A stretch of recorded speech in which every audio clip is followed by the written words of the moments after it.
Share your story first with your inner circle, a space that feels safe and sacred and that you feel held and, as you say, loved on. And share your story and begin to share it with a broader audience from the perspective that there's something in it for them. There's a difference between a dream chaser and a dream catcher. Thanks all for tuning in to Dreamcatchers, where we make things happen. Dreamcatchers was formally launched to unlock the hidden potential in successful, self-motivated individuals who desire to take their life's work to the next level but need support to evolve.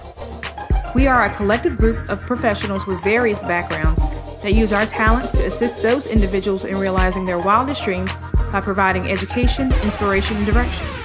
This podcast is where we share the lessons we've learned along the way to catching our dreams and give you some context around the how and the why to each approach to put you further ahead on the journey to catching your dream. Are you ready? Hey, everybody, and welcome to the Dreamcatchers podcast. I'm your host, Jerome. I've got the pleasure of having Holley Mignosi with me today. Holley, are you in like California or something? Where are you? How did you know? Yes, I am. I'm in sunny San Diego, California. Oh, well, does it ever rain in Southern California? There's a song about that. It does, not very much, but it does every now and again in the winter. Yes. Oh my goodness. Okay, so this is going to be a phenomenal episode, ladies and gentlemen. You press play, you just need to stay till the end. I can promise you it's going to be worth every second of your time. Before we get into the content, Holley, how can the folks get in contact with you? Yes, if you want to connect with me, you can find me inside my Facebook group, Shine on Stage. That's Shine on Stage on Facebook, and I'm on Facebook too. Those are the easiest places to find me. Awesome. Awesome, awesome, awesome. And so I think you have one of the most amazing stories that I've heard across all of the content that I have listened to since 2016. I, at one point, was listening to 40 hours of content a week, trying to learn how to be a multifamily investor, and then started bridging into development and mindset and a bunch of other stuff. And I found this amazing podcast. My friend Adam Shy Bull was hosting, and you were there. And I was excited about the episode because it was talking about storytelling, and I'm just a fanatic about storytelling. And I see in your title you have the storyteller, right? But it just drew me in. And so, like, how did you get to the place where you are the storyteller? Like, let's talk about your story. Yeah, thank you for that, Jerome. I never thought I was a good storyteller. Like, let me just start with that. I never thought of myself as a storyteller. If I was young and someone would have come up to me and said, "You're going to be an expert in storytelling," I would have said, "No, that's not true at all. I'm going to own a hair salon." Like, that's what I thought I was going to do. And so it just kind of came through my own challenges, a very challenging story. And then as I started following my heart, I realized I needed to share my story. And in order to do that well, I needed to master the skill of storytelling. And it all sort of started when I was younger. I was in my early 20s and I wanted to be a model. That was one of the things I wanted to do. That was my dream. And I was modeling and acting by day in my hometown of Sacramento. And at night, I was living my dream being a teacher. I was helping people who were wanting to break into the business, and I was helping them with acting and modeling skills. And so I was living the dream as far as I could tell. I was pursuing my dream and then helping other people pursue their dream while I was making good money. I mean, isn't that what everyone wants to do? Like, do what you love, help other people, and make good money. So there I was in my early 20s thinking, I've arrived. Okay, this is success. Until that feeling came to a screeching halt. The day that my boss, John, called all of us runway instructors into a room. And he announced that he wanted to take the company global. He wanted his modeling and acting company to be the number one company in the world. And in order to do that, we had to look like celebrity models and actors. So let me just back up for a second. I don't look like a celebrity model or actress. Celebrity models are 5'10", 5'11", I'm 5'8". And they have a very specific body type, right? They're thin and willowy. And let's just say that's not me. I'm more athletic and curvy. And to make matters worse, he pulled out a measuring tape and asked for the runway coaches to get on the runway. And he began to publicly measure us, our bust, our waist, and our hips in front of each other. And he called the first runway model up, measured her, and said, perfect. And I knew he would because her measurements were perfect.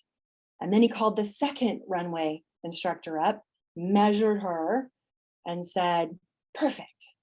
And I knew he would. And then he called me.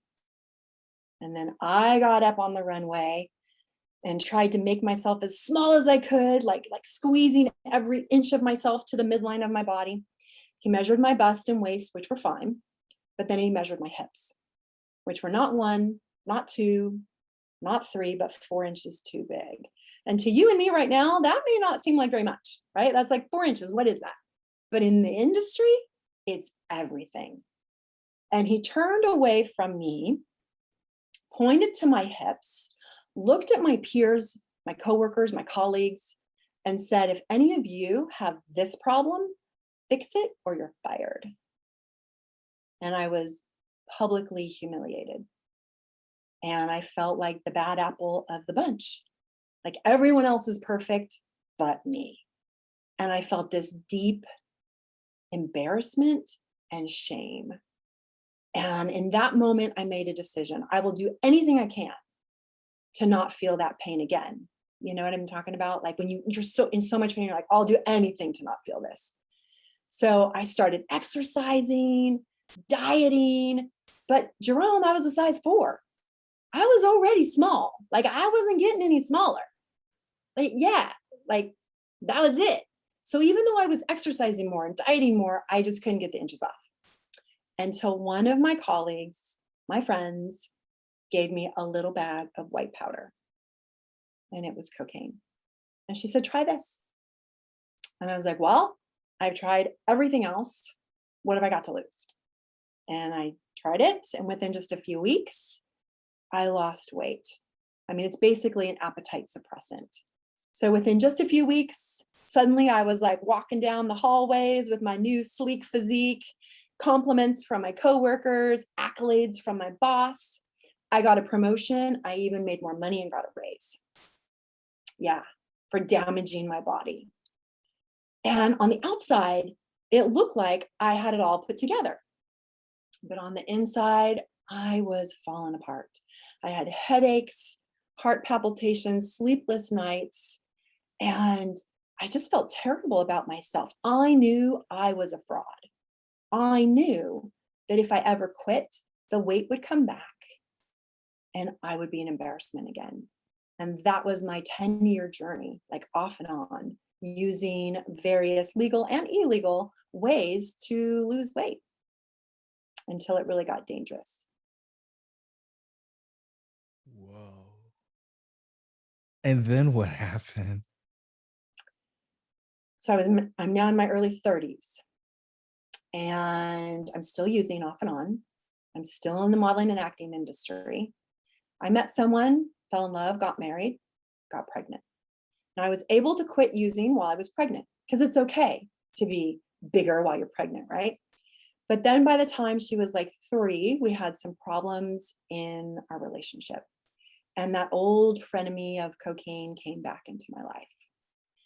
And we would sometimes use on the weekends or during the week. And I remember it was the weekend, we had been out, we came home, it was like 6 in the morning. And I opened up the door and there's our blonde hair, blue-eyed ball of sunshine. And she had been with our live-in nanny. So our nanny was taking care of her while we were gone. And when I walked in, she looked up at me like these big bright eyes and so innocent. And she was like, Mommy, Daddy, where were you? You know, come play with me. And my husband at the time looked at me and went, I'm going to bed. So he went off to bed. And half out of just love for my daughter and half out of guilt, I was like, okay, honey, I'll play with you. But I was exhausted. I'd been up all night. Like, all I want to do is go to sleep, but I'll play with you. So we sit down to play tea party. And she has like the blue cup and I have the pink one. And we're playing. And then I actually really got thirsty. So I get up and I go in the kitchen to get something to drink. I come back. She's not in the living room. Okay. So I go in her bedroom. I open the door. She's not in her bedroom. Okay. And then I go to the bathroom and I open the door. She's not in the bathroom. I'm like, where is she? And I look down the hallway and there's just like our bedroom doors open just a few inches. And you know that feeling that you get when like intuition, something's wrong. And I slowly open up our bedroom door. And there she is, sitting on the middle of our floor in her pink little tutu with the flower petals on it. And she's holding my drugs in her hands. It was terrifying. I ran to her, pulled the drugs from her hands, checked her mouth to make sure she hadn't ingested anything, and realized I'd gotten there just in time. So I grab the drugs, I throw them away, and I come back. I pick her up and hold her. And then all of a sudden, I get what I call like a divine download. These series of questions I hear in my mind, but it's not me asking the questions. I hear a voice. And the voice says, what if you didn't get there in time? What if you had to call the police and she had ingested something? What if they called CPS because you're both using? What if she ended up in foster care and got taken away from you? And the worst question of all, what if she never knew you? Because she was in the foster care system, but she ended up just like you. And I didn't like the answers to those questions. So in that moment, I put her down and I just decided a second decision, right? My first one, round 2, make a new decision. My decision was this: I need to quit 3 things. I need to quit drugs. I need to quit my marriage because it's dysfunctional. And I need to quit my job. The only thing I've ever known and loved. It was my dream. I couldn't do it for me. I couldn't kick drugs for me, but I could do it for her. And they say that like sometimes we're willing to do more for others than we are for ourselves.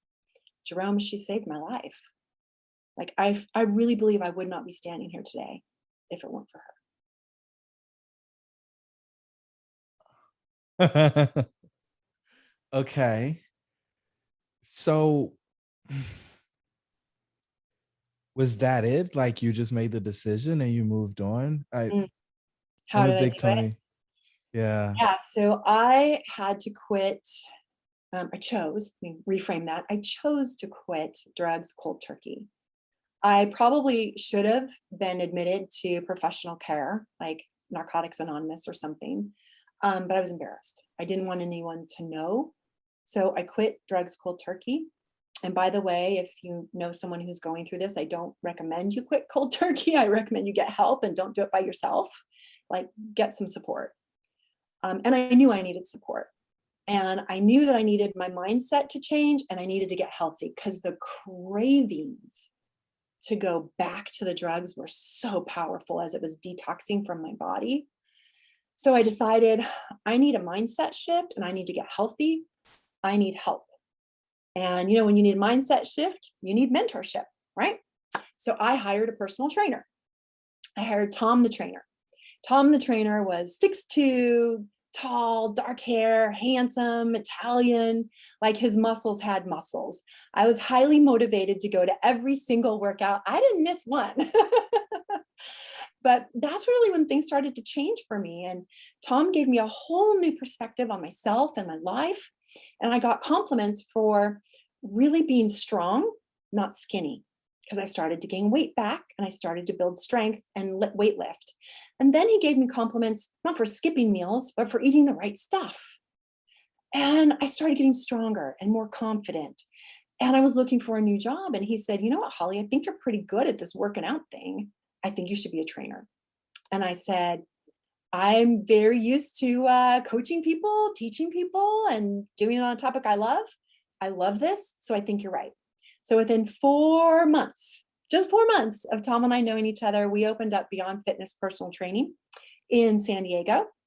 And he left the gym and I left, and we opened up this business together, and it was an instant success. Like, he took care of the guys, I took care of the women. We were kind of a family business because we also had my daughter that was there, and it was wholesome and it felt good, and it was a complete shift in my life. But I still had a problem. My problem was I was embarrassed for anyone to find out that I had used drugs, because here I am supposed to be a role model of fitness and health, right?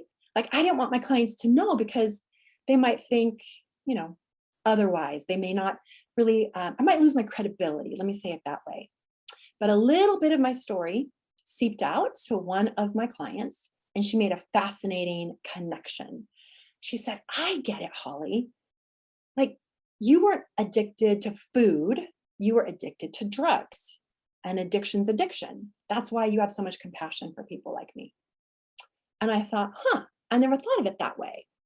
I guess you're right. Like, I know what it's like to be a woman and not like your physicality, no matter what shape or size you are. I have compassion for that. And then she started sharing my story with people she knew. So she happened to be a minister. So she took my story to the church.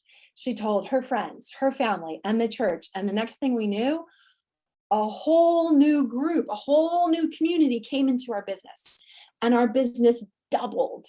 Like, we were booked to the point where we were thinking about, okay, now we need to hire a team because we can't handle all these people. But because of my story, she was able to share it and bring us new people. And you may have heard facts tell, but stories sell.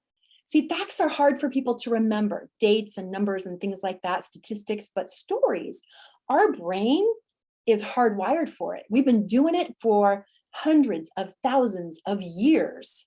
We've been telling stories. So it's natural that when we hear something that's interesting or inspiring, we can share it as a story with somebody else. And that's when I realized, there's something to this storytelling.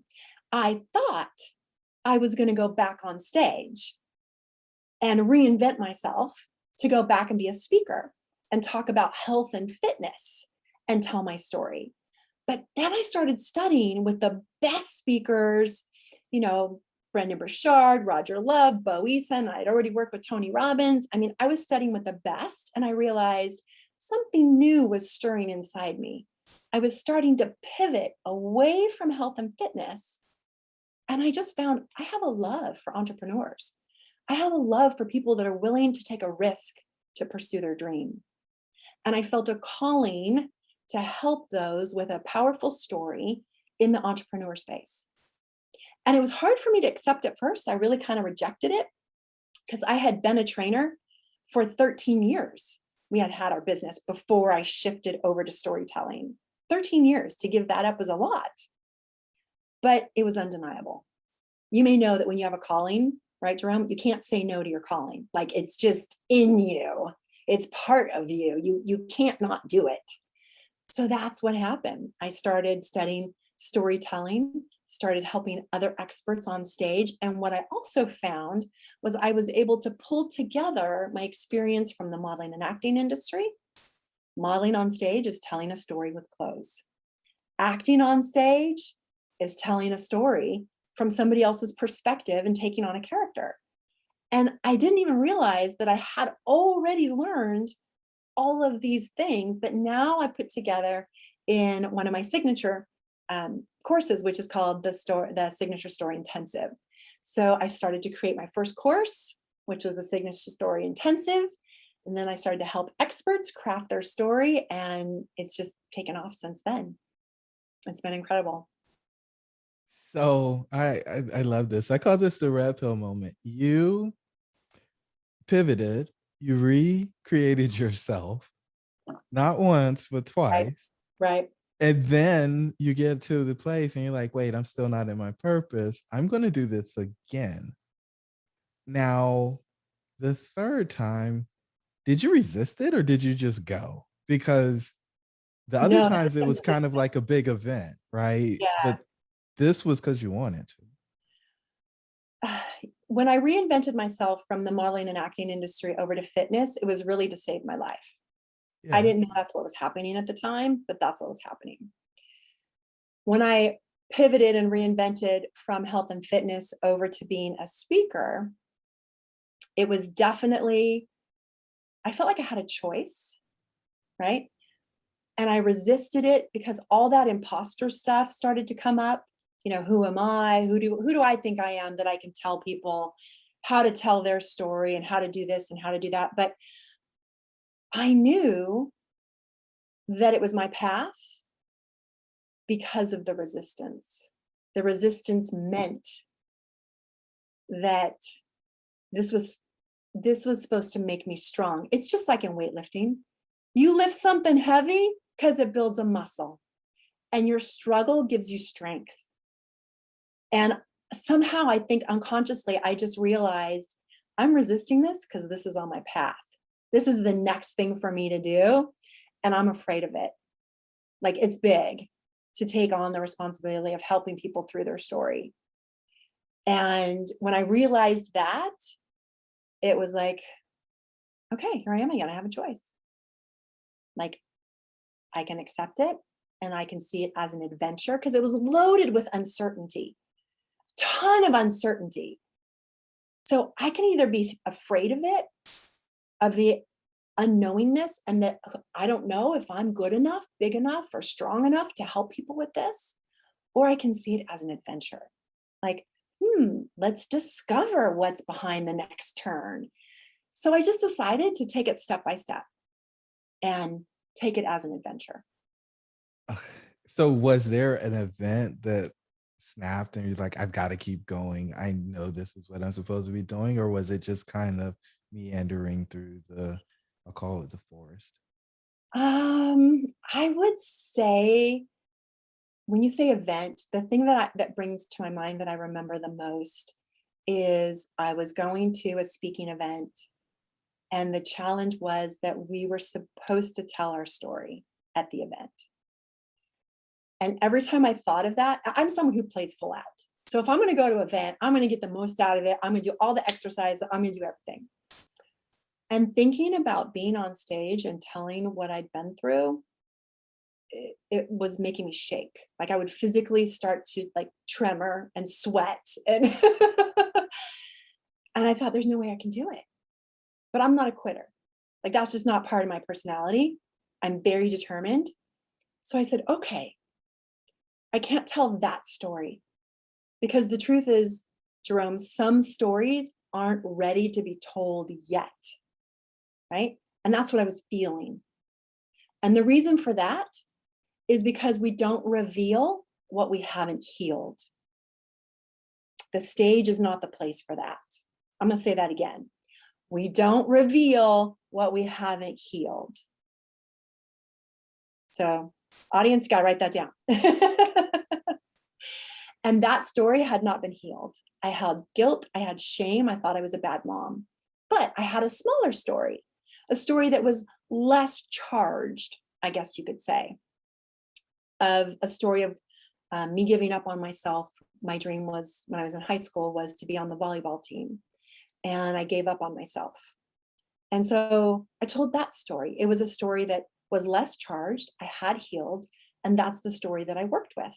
But to get to that point, I had to have at least one opportunity to tell the story I was the most afraid of, the most shamed about, which is the one I just told you.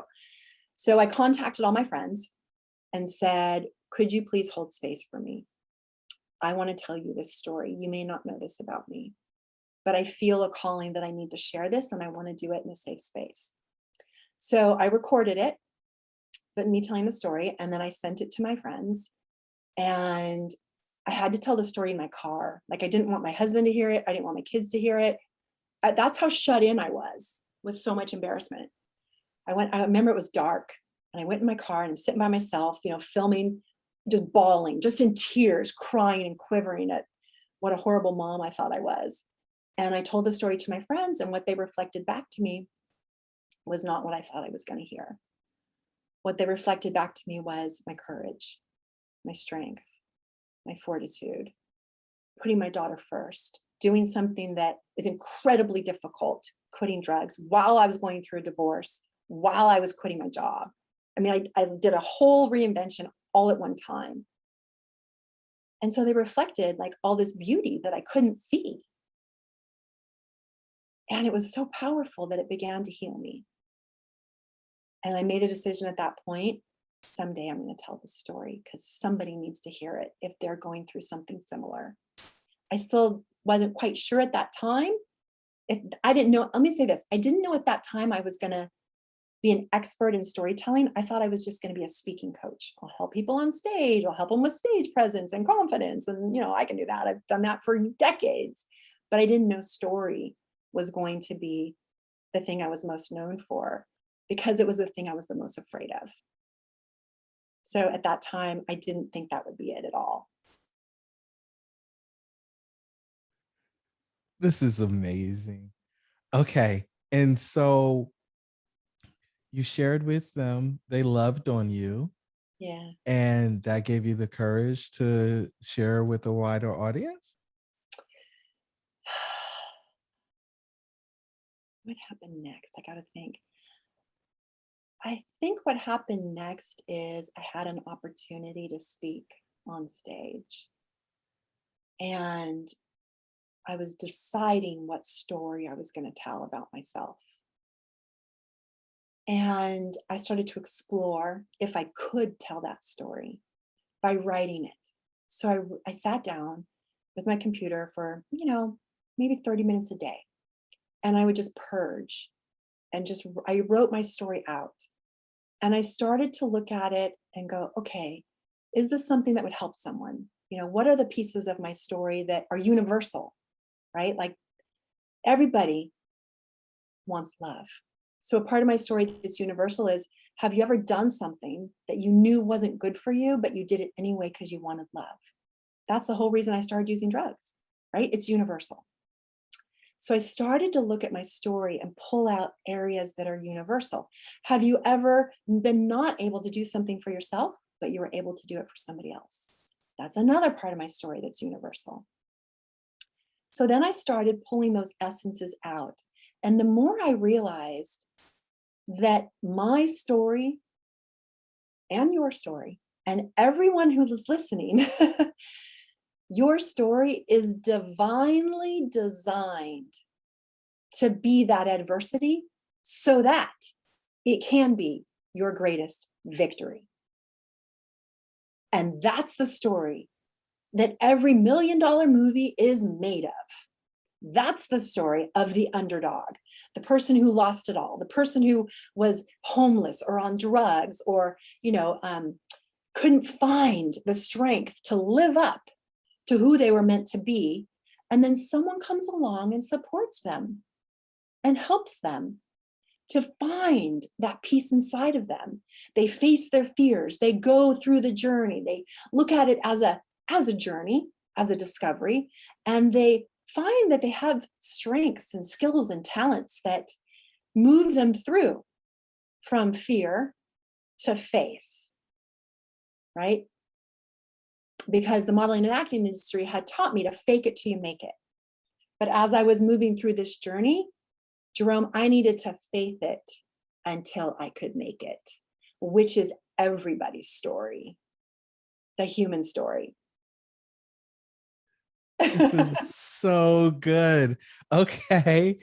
Faith it until you make it. That's I right. don't like fake it until you make it because what I've learned and what I've seen is you never know who's in the room. And when you're inauthentic, those people see right through you and you ruin all opportunity to actually have a real relationship with those folks. But to your point about being honest and direct and open about where you are and what you're doing, Yeah.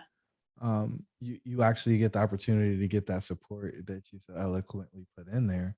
Because I don't think anybody ever actually makes a big transition by themselves. Nobody, regardless of how egotistical we want to be. Somebody helps us move, and it's a matter of whether or not you want to share that credit with other people. So I really value probably the last 5 minutes because it digs deep. And so you haven't said it yet, but the mess turns into a message is the bow on the stories that you've told, and this thought of you don't reveal what you haven't healed. And so, how do you know when you've healed so When you that you can feel, tell the story? great question too. So if you have a story that you want to share and you yourself cannot see the benefit to the audience, if you can't spin the story in a way that benefits them, you're not ready to tell it. We have to be able to extract the bigger lessons from it, because you could look at it like this. My clients that I work with, most of them don't use drugs. My story isn't really about using drugs. It may seem like it's about using drugs.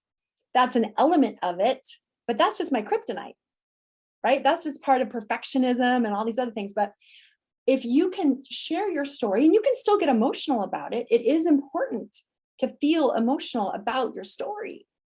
Because if you're not emotional about it, your audience won't feel it. But if you can't extract the big lessons yet, it's not ready to be told. So there's three things that I learned. I mean, there's a lot more than three, but for the sake of the show, let's just say there's three things that I learned from my story. Number one, go where you're celebrated, not tolerated. I was not celebrated in the modeling and acting industry for the wholeness of who I am, if that makes sense. Number two, the second thing I learned is when you empower your body, you empower your life. So I wanted, my whole life to be empowered, but here I was using drugs to try and get love and acceptance so I could look as, fit this mold, I guess you could say, of perfectionism. And as I'm disempowering my body, other parts of my life are falling apart. So when we empower our body, we empower our life. That message also crosses over into why health and fitness was so powerful for me. I really got to heal from the inside out. And my third big lesson is our story, how powerful our story is, and that your greatest adversity is divinely designed to be your greatest victory if you choose to see it that way. And when it is a victory, you can share it. And the reason why you want to share it is because people don't care about your credibility until they have compassion for your struggle. Ooh, whoa. Whoa moment. Yeah, because I watch so many people who are perfect walk around and they're trying to get people to enroll in whatever message they're sharing. And it doesn't ever connect. In fact, most people say, oh, they're bragging or they're conceited or they're arrogant. And it's the people who come up and are vulnerable, share their shortcomings.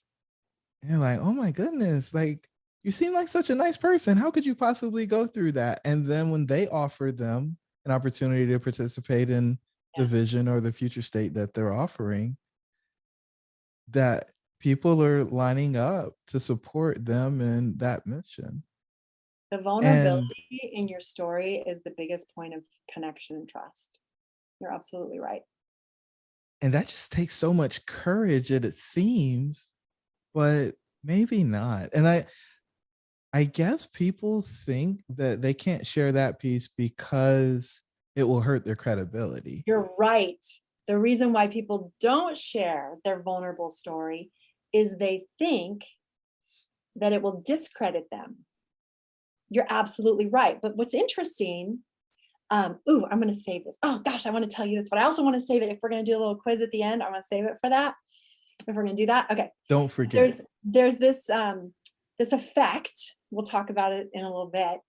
But when people make mistakes and when people are not perfect, that we found out through research that they're actually more likable because they're more real and we can see ourselves in them. And when we can see ourselves in somebody else, there's trust. What's up, tribe? It's your host, Jerome. I just want to let you know that we put together a free 15-point checklist for exiting the matrix. Jump on over to dreamshouldbereal.com in order to pick your free copy up. Let's get back to the show. You said a couple of names a few minutes ago, and I was like, wait, him and him and him. I was like, Like, I listen to these guys all the time. Like, they're not just that way. Like, they had help.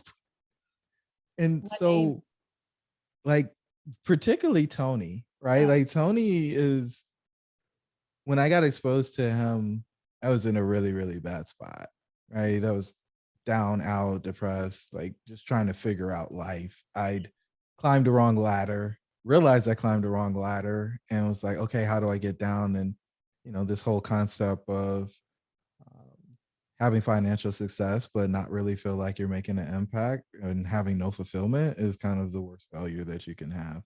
And so I was trying to get back down the ladder so I could get on the right one and actually be able to share my message in a way that actually made sense and one that would impact people in an appropriate way.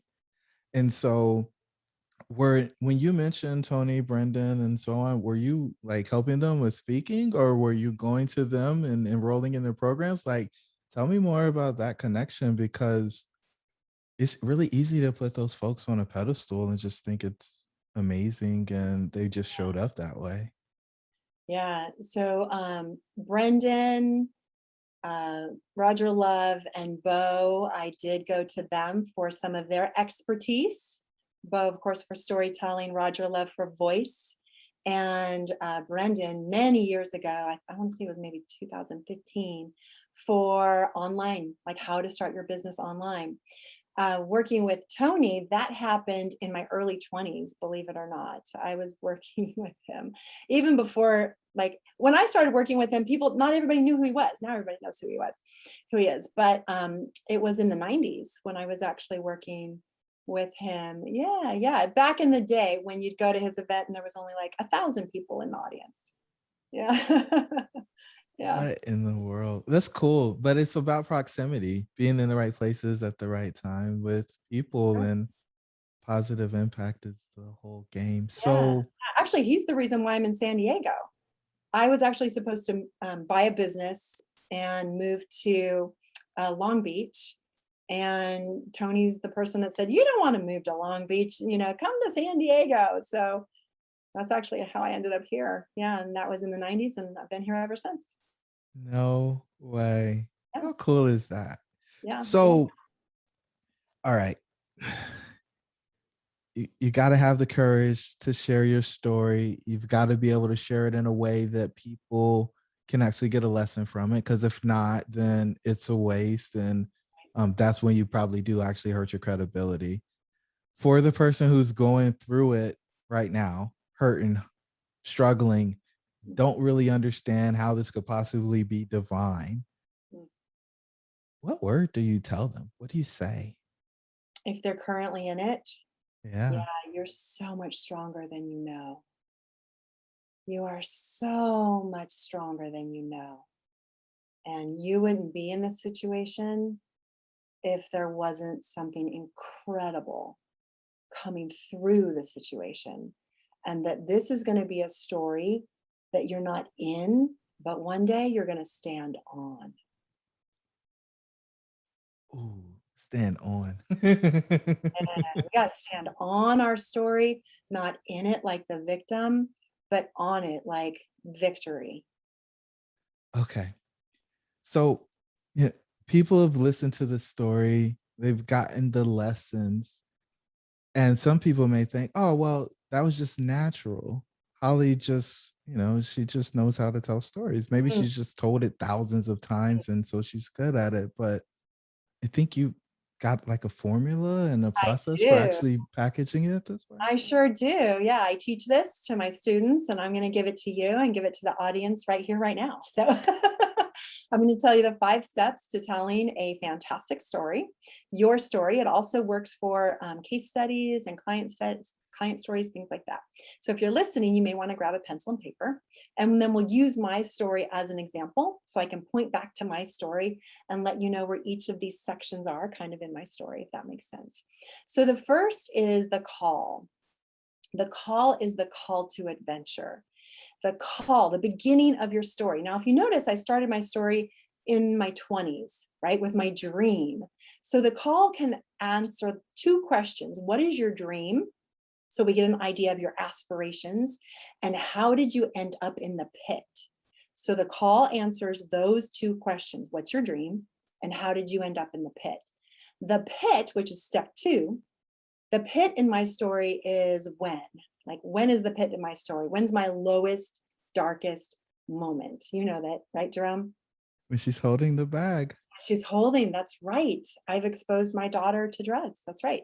So that's my pit. If I started my story in the pit, you may not have compassion for my drug use. You might be like, well, that was a ridiculous thing that you did. You know, you're an irresponsible mom, which would be true. You know, or you're an irresponsible person, which would be true. You know, how could you use drugs? But I take you back a little further, not all the way back into my backstory. I don't take you to where I was born and what happened in, you know, adolescence, because it's irrelevant. I only take you specifically to how I started and why I started using drugs. Very specific. So, you know, my dream, which was, you know, I wanted to model and act and be a teacher and help people. So you get an idea that I'm a teacher, and then why I started using. And you have some compassion, you know, for why I started using. So step 1 is the call. How did you end up in the pit? And what's your dream? Step 2 is the pit. So I told a micro story. I told a little story of me in the industry, right? Modeling and acting by day and also teaching. Then I tell the pit, which is when I walk in and find my daughter. And then step 3 is the breakthrough. So the breakthrough is when something changes inside. So in order for our exterior to change, our outside world, we have to change inside, right? So the moment where my breakthrough is when I decide 3 things. I'm going to quit drugs, quit my marriage, quit my job. It's a huge decision that completely takes me off course on that trajectory that I was on and puts me on a new trajectory. So that's the breakthrough. Step 4 is talking about like the lessons that you learned. So if somebody else, excuse me, is in the pit, let's say somebody's listening to my story, and maybe they're not in the situation of drug use, but maybe they're in a situation that they want to get out of. My story is a step-by-step formula of how they can get out of pain. It's a pathway out of pain. So, you know, 1, go where you're celebrated, not tolerated. 2, empower your body, empower your life. And 3, your story. Craft your story. The things that you're going through right now will one day serve you. They're not to be hidden, they're to be shared when you're ready. So that's my steps out of the pit. And then the 5th step, which we haven't actually shared yet, which we will, the 5th step is the pinnacle. Like, I'm out of the pit. If you can imagine, like there's kind of like a pit here, and now I'm out. I climbed out of the pit. Now I'm standing on top of the mountain. And how has my life changed? Well, Tom the trainer became Tom, my husband. We quickly had a passion for health and fitness that turned into a passion for helping people that turned to a passion for each other. So he's still my husband. We also have a son together. And we had our health and fitness business for 15, 16 years. And it was booming and great until it was just time to shift and change. So my pinnacle is, you know, I remarried to someone that is healthy and good for me, started my business and love my business, and had a new family. And we're all integrated, you know, myself, my husband, my daughter is with us as well, and my son. And, you know, the other part of my pinnacle is this: I don't blame my boss. I'm not angry with him that happened, because I've reconciled what happened. I know it was me. I know it was my choice. So I'm not angry with him. And I'm not upset with my ex-husband. He's not the villain. There is no villain in my story that's a person. Whoa. There is no villain. Let me say that again. There is no villain in my story that is a person. Wow. So you didn't have to make a bad guy or gal. It was the things, it was the circumstances, it was the choices, but no particular person. So you hold no animosity towards anybody. Correct. I'm actually grateful. Thank you for the opportunity to go through that.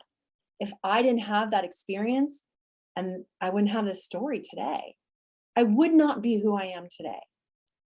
without those challenging situations. So I'm thankful to my boss, my ex-boss, and I'm thankful to my ex-husband. I'm very grateful. Because they were the teachers of They the were, lesson. yes, they were characters in my movie. Wow. And anybody could have been those characters. It was my movie. I was creating it. I'm the main actress. I'm the writer. I'm the director. I'm the editor. I'm the producer. And I brought in the characters into my movie.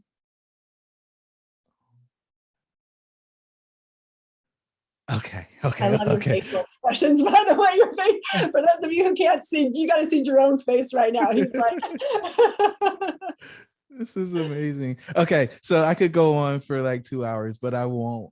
So you were talking about the quiz. Let's do the quiz, and then I'll ask you the final four, and we will probably have to ask you to come back another time because I this would is so love to. good. Okay. All right, great. So let's have some fun. I have a body language IQ quiz.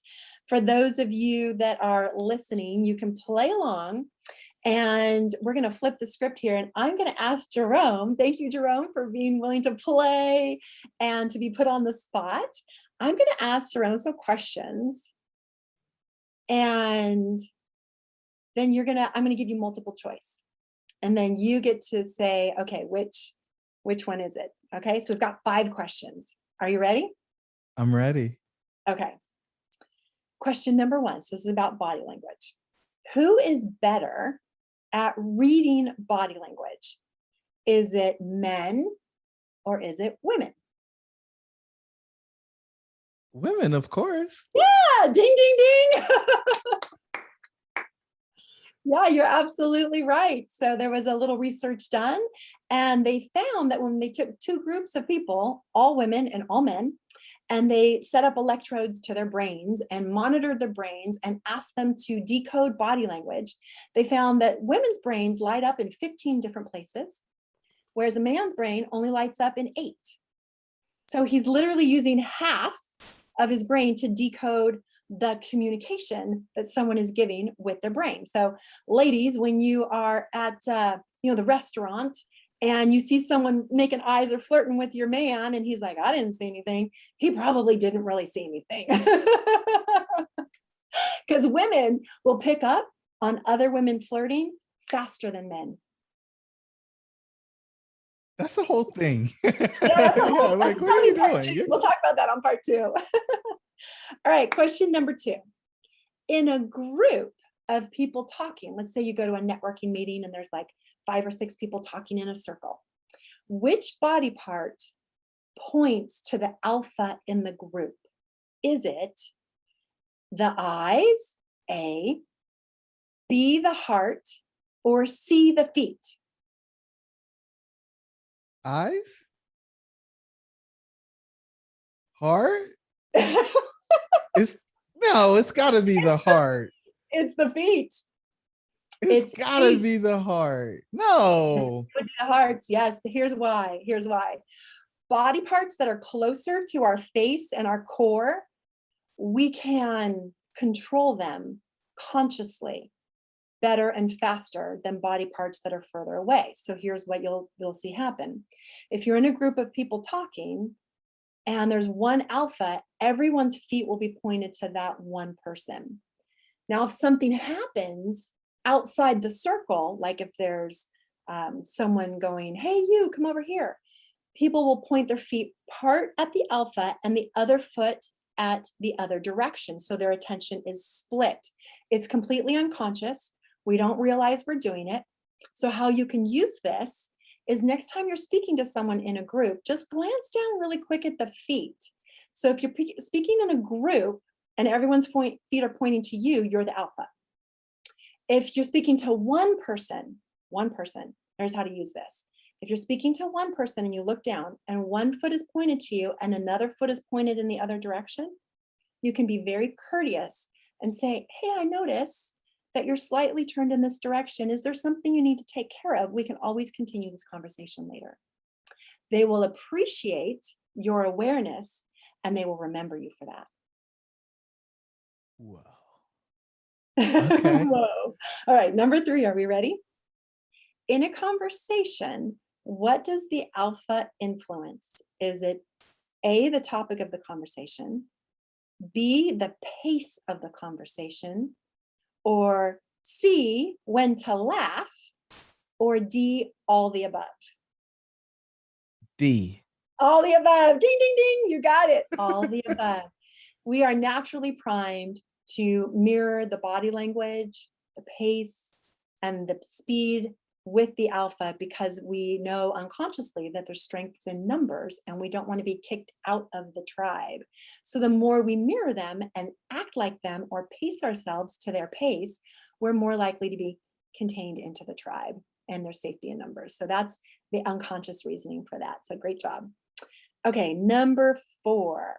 Which of the following statement is true? Now, this is about women. A woman will have varying degrees of alphaism, which means sometimes she's the alpha at work, but she's not at home, or the reverse. Or an alpha female is the alpha all the time. I think it varies. I You're think right. some can be super docile when they come home, and then they're at a totally different level everywhere else. It's really interesting. Ding, ding, ding. You're a wise man. You got it. That's right. Women have varying degrees of alphaism. And they can, and sometimes it has to do with energy and how much mental, like how fatigued they are, as to how much alphaism they have or don't have. And when you have 2 women that are both alpha in a space, that's when you have like cattiness happen. And the truth is, they're just both jockeying for that alpha position. So it's interesting. All right, number 5. This is our last one. Does the modern alpha, could be a man or a woman, embrace their faults, or do they hide them? So do they hide their faults, or do they embrace them and show them to the world? The modern alpha. I think they show. Ding, ding, ding. You're right. Yep, you got it again. So this is called the pratfall effect. And what researchers found is they took 2 groups of people and they had 2 actresses, and they said to one actress, okay, we want you to demonstrate this mixer, and we want you to mix the juice and do it perfectly, everything just perfect. And then they said to the other actress, we want you to make mistakes, spill the juice, say the wrong thing, kind of flub up a little bit. And then they questioned the audience and said, which are you more likely to buy from, right? And they asked polls, who's more relatable, who would you buy from? And they found that the audience would buy from and found the one that made mistakes more relatable. So the idea is that if we see someone who makes mistakes and they're able to own it and they're able to share it, and that they don't have, I guess you could say, judgment around it, we feel comfortable because we feel like we can show our faults and not be judged for our faults. So it provides a safe space. And that's called the pratfall effect. Gotta bring them in. Got to bring Right? them in. Everybody's gotta fit. Yeah. That And was so this is phenomenal. sometimes what I share with my speakers when, we're working together. I'm afraid I'm going to make a mistake. What if I forget this part of my story? And it's like, hey, pratfall effect. People are going to love you if you make a mistake. You're all good. This is outstanding. I love it. I love it. I love it. I love it. Okay. So the final 4, right? First one. What are you most grateful for?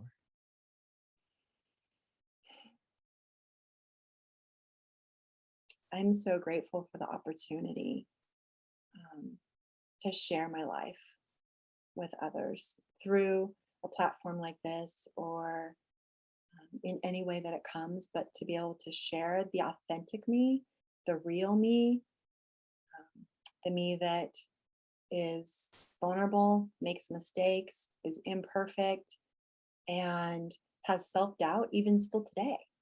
Like the opportunity to share the realness of who we are with someone like you, like I just met, that's pretty incredible. I love it. Thank you so much for sharing and being so authentic. What dream are you most focused on catching next?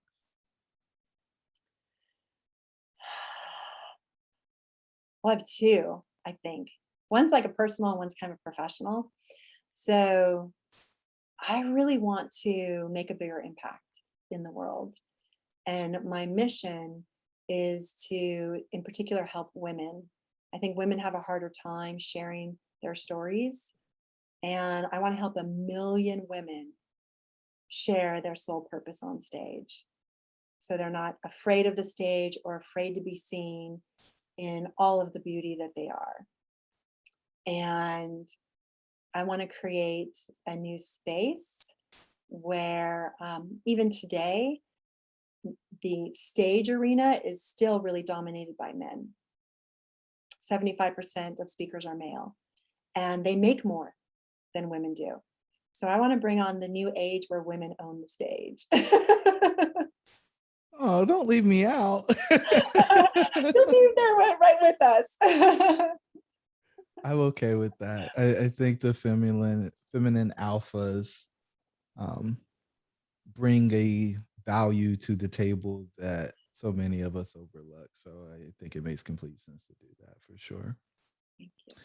Holly, what gift are you giving the world? The gift I'm giving the world, I think it's purpose. I think it's Mm. purpose. Really helping people find meaning and purpose in their life by giving it freely to others. Giving freely. So few people do that. Everything's a transaction for some reason. It's really interesting. So before I ask the final question, I just want to love on you a little bit. This has just been amazing. I think I have the best interview you've ever done to date. I mean, the way you told the stories, you gave details that I haven't heard anywhere else, which made it even more shocking for me, even though I knew the end of some of the stories. And I just think the courage that you demonstrated by showing that you aren't perfect and showing that you did make mistakes, but you were able to recover and repurpose and hopefully share with somebody else to give them that hope and show them that, their dreams can and should be real. And so you are absolutely a dream catcher in my book. You didn't just chase things, you weren't afraid to pivot in the middle of things going well, where most people would just stay there and be comfortable, especially after having struggle and giving up on what they thought their initial dream and purpose was. And it seems like every time you pivot, you go to make people's lives better at a different magnitude. And as far as moving them forward, but you also, I think, you go deeper and get into the core of what I think it actually means to be a human being, and that significance, that ability to help pull out their purpose and encourage them to go out and be the ripple in a pond is something that is extremely special. So thank you so much for doing that and sharing with our listeners, because I don't know that they could have got this anywhere else. A final question: what's the one thing you want the listeners to take away from this episode? Share your story. Share your story first with your inner circle, a space that feels safe and sacred, and that you feel held and, as you say, loved on. And share your story and begin to share it with a broader audience from the perspective that there's something in it for them. There's something in it for them. And you will be amazed at the miracles that will happen and the healing that will happen, and how people will see you as courageous and inspiring when you're just being you. Being you, human beings being, not human doing. This is Human awesome. being. All Yeah. right, Holly. So before we drop off, do you have anything that we can offer to the listeners? Because I know most people are going to want to learn how to tell the story better after hearing this. Yes, if you want to work on your storytelling skills, I have for you a free gift. It's 15 of the hottest hand gestures that you can use to add sizzle to your communication style, whether it's in storytelling or if you're on a virtual stage or even if you're just one-to-one live. And you're going to get that at hollymignosi.com/hot15. hollymignosi.com/hot15. Awesome. And so Hot 15 is 1-5, right? Thank you. 1-5. Yes. Got Yes. it. And Okay. Holley is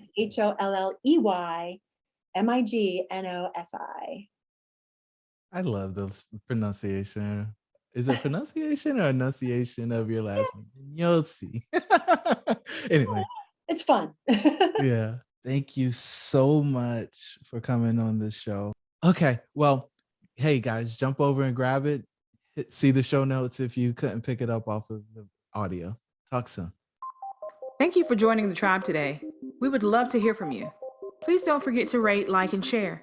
Perhaps someone you know could benefit from what we've discussed. Until the next time, remember that your dreams should be real.